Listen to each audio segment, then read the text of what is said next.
How do you move it to that next step? Like, what is your first step in doing that? So the other mom that we kind of connected, her name is Kayla. She's actually an artist in Lexington. I'm from Lexington. I just got the guts, to just say, okay, let's just meet for coffee.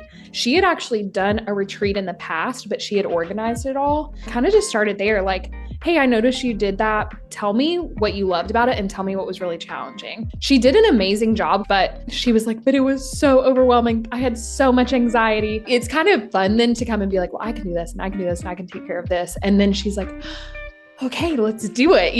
That's really where it started. It started with just a simple coffee conversation and just listening to her pain points. I love that you didn't go in with, I've got this idea, but rather, I saw that you did this. Tell me. Because when you lead with that curiosity, she told you everything you're going to need to know to sell it to her.